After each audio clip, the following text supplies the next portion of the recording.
Assalamualaikum warahmatullahi wabarakatuh. Bismillahirrahmanirrahim. Alhamdulillahirabbil alamin. Wassalatu wassalamu ala asyrafil anbiya wal mursalin sayyidina Muhammad wa ala alihi washabihi ajmain. Qala rabbi shrah li sadri wa yassir li amri wahlul 'uqdatam min lisani yafqahu qawli. Alhamdulillah, mari sama-sama kita bersyukur kepada Allah Subhanahu wa taala. Dengan izin Allah taala kita bersama-sama sekali lagi pada hari ini yang berada pada malam tahun baru 1440 Hijrah. Ya, setelah 1400 tahun berlakunya peristiwa hijrah. Dan maka mudah-mudahan kita sama-sama mengambil manfaat daripada penkisahan hijrah Nabi sallallahu alaihi wasallam untuk kita aplikasikan dalam kehidupan kita pada hari. Para pendengar yang dirahmati Allah Subhanahu wa taala, apabila kita membincangkan tentang hijrah, ya, hijrah ini bukanlah sebenarnya yang mungkin difahami sebagian daripada pengkaji sejarah seolah-olah hijrah itu migrasi ataupun hanya sekadar berpindah. Jauh daripada itu, mungkin ada pendapat yang membawa masuk pelarian. Sebab hijrah ini adalah satu perkara yang khusus, satu perkara yang berlaku kepada Rasulullah sallallahu alaihi wasallam yang menjadikan pengajaran yang cukup besar, ya, kepada kehidupan umat Islam daripada dulu sampai sekarang. Apabila kita membincangkan tentang hijrah, tidak boleh tidak kita kena yakin bahawa hijrah ini bukan bermaksud Nabi nak meninggalkan Makkah, lari ke Madinah. Tetapi asal-asalnya adalah perkara pokok dalam peristiwa hijrah adalah hijrah ini adalah perintah daripada Allah Subhanahu wa taala. Allah lah yang memerintahkan Nabi Muhammad sallallahu alaihi wasallam untuk berhijrah daripada Mekah ke Madinah, dan pada masa yang sama menunjukkan kepada kita bagaimana Allah Subhanahu wa taala yang menjaga Nabi dalam peristiwa hijrah. Yang bermula daripada Nabi keluar, yang berhadapan dengan 40 orang kumpulan pemuda yang menggunakan senjata, dan Nabi keluar, ya, dengan izin Allah. Tidak ada sesiapa pun yang dapat melihat, ya, ataupun perasan Nabi keluar daripada rumahnya pada malam. Dan kemudian bersama Sayyidina Abu Bakar As-Siddiq, ya, Nabi sallallahu alaihi wasallam terus bergegas ke Bustur, bermalam di Bustur selama 3 malam. Ya, dan dia juga dengan kehendak Allah Subhanahu wa taala. Ya, maka dalam proses penghijrahan Nabi, yang paling utama adalah bagaimana untuk kita membina keyakinan. Bagaimana untuk kita yakin bahawa semua yang berlaku ini, ya, semuanya adalah berlaku dengan izin Allah Subhanahu wa taala. Inilah asas akidah yang perlu ada dalam diri orang Islam. Mudah-mudahan kita percaya bahawa Allah lah yang telah merancangkan perjalanan Nabi sallallahu alaihi wasallam daripada bergerak di rumahnya yang dikepung oleh 40 orang pemuda, lalu bergerak bersama Sayyidina Abu Bakar As-Siddiq untuk bersembunyi di Bustur. Ya, kita hayatilah firman Allah Subhanahu wa taala, a'udzubillahi minasyaitonir rajim, izhuma fil ghar iz yaqulu li sahibihi la tahzan innallaha ma'ana. Apabila keduanya berada dalam gua, apabila salah seorang yang berkata kepada seorang lagi, seorang yang lagi satu, ya, innallaha la tahzan, janganlah kamu takut, janganlah kamu sedih, innallaha ma'ana. Jadi para pendengar sekalian, ya, perkara pertama yang saya ingin nyatakan di sini adalah, ya, keyakinan kita kepada Allah Subhanahu wa taala. Bagaimanakah keyakinan kita kepada Allah yang sebenarnya Allah lah yang akan membantu orang-orang yang taat dan beriman kepada Allah Subhanahu wa taala.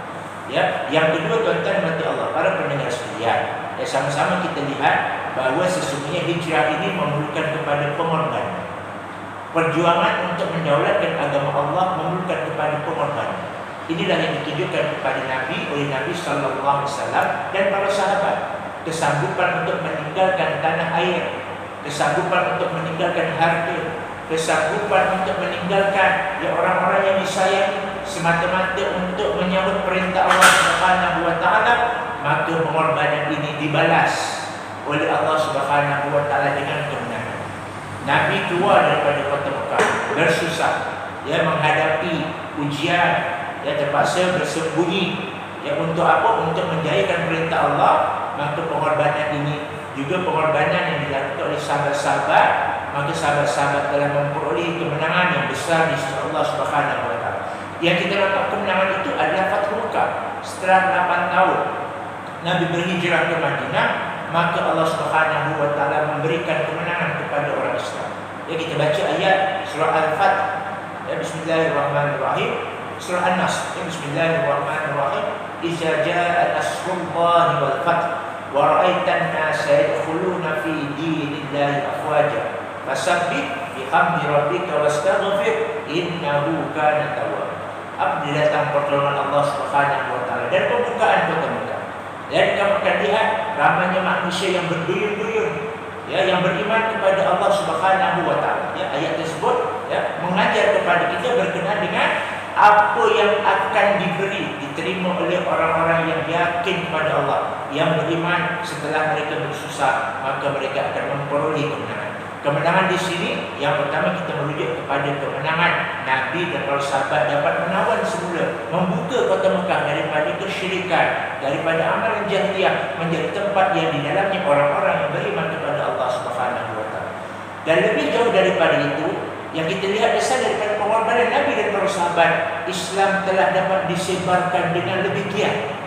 Ya, kita lihat bagaimana sahabat-sahabat Nabi apabila Nabi wafat, mereka juga telah meneruskan usaha menyambung dakwah Nabi, mengajak kepada orang lain beriman kepada Allah, taat kepada Allah, yang menjadikan Nabi sebagai contoh. Maka mereka juga adalah orang-orang yang berjaya. Bagaimana mereka boleh berjaya? Kerana pengorbanan yang mereka lakukan, ya, untuk menyampaikan risalah Allah Subhanahu wa taala.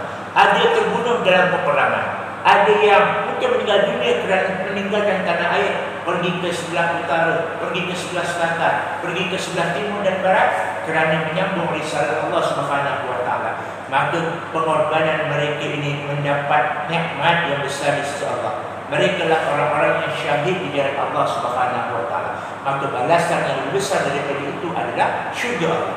Allah janjikan kepada orang-orang yang mati di jalan Allah dalam keadaan mereka bersungguh-sungguh di jalan Allah Subhanahu wa taala dengan balasan syurga.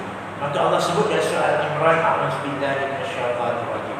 Wala yahsabanna allazina qutilu fi sabilillahi amwat bal ahya'un 'inda rabbihim yurzaqun. Dan janganlah kamu menyangka orang-orang yang mati ketika berjuang di Allah Subhanahu wa taala mereka itu mati. Sebenarnya mereka itu adalah hidup dan mereka itu mendapat rezeki daripada Allah Subhanahu wa taala. Yang ketiga, ya, kita telah melihat tadi yang pertama bincang tentang keyakinan kita kepada Allah. Yang kedua, kita melihat dari sudut pengorbanan yang perlu dilakukan, ya, untuk mendapatkan kemenangan di sisi Allah Subhanahu wa taala dan ganjaran yang besar. Dan perkara yang terakhir, iaitu yang berkaitan dengan hakikatnya kehidupan kita di atas muka bumi ini adalah ujian daripada Allah.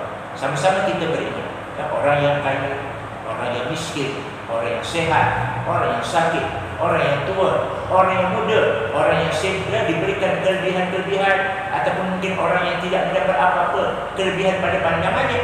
Hakikatnya kita semua diuji oleh Allah Subhanahu wa taala. Dan sebab itu sama-sama kita beriman, ya, berkenaan dengan cabaran dan ujian ini. Tujuannya adalah untuk menguji iman kita, ya, untuk menguji adakah kita benar-benar, ya, percaya bahawa di sebalik semua yang berlaku itu adalah dengan izin Allah Subhanahu wa taala.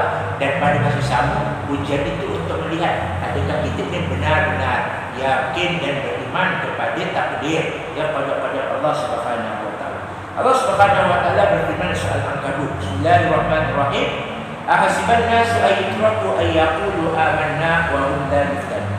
Maksudnya, patutkah manusia menyangka bahawa mereka akan dibiarkan yang hanya berkata kami beriman sedangkan mereka tidak diuji. Pengajaran daripada peristiwa hijrah ini adalah sedarlah kita bahawa sebenarnya dalam proses kehidupan kita di atas muka bumi, kita sentiasa diuji oleh Allah Subhanahu wa taala. Para pendengar yang dirahmati Allah, ya, bila kita bincang tentang ujian, maka hendaklah kita sentiasa yakin bahawa ujian ini akan silih berganti, datang dan pergi, sentiasa diujilah kita ini. Dan ujian inilah yang akan menentukan sama ada kita beriman atau tidak. Oleh itu, maka sama-sama kita meningkatkan lagi ketaatan kita kepada Allah dan berdoa kepada Allah Subhanahu wa taala supaya kita dapat menghadapi ujian ini yang baik. Ya, ujian yang mana mudah-mudahan kita kekal dalam keadaan beriman. Bila kita diuji dengan kesenangan, mudah-mudahan kita kekal dalam keadaan beriman. Bila kita diuji dengan sakit, mudah-mudahan kita juga kekal dalam keadaan beriman. Bila kita diuji dengan kesempitan hidup, ya, kita tidak kaya seperti orang lain, mudah-mudahan kita juga akan kekal dalam keadaan beriman kepada Allah Subhanahu wa taala. Mari kita bandingkan dengan orang-orang yang terdahulu daripada kita.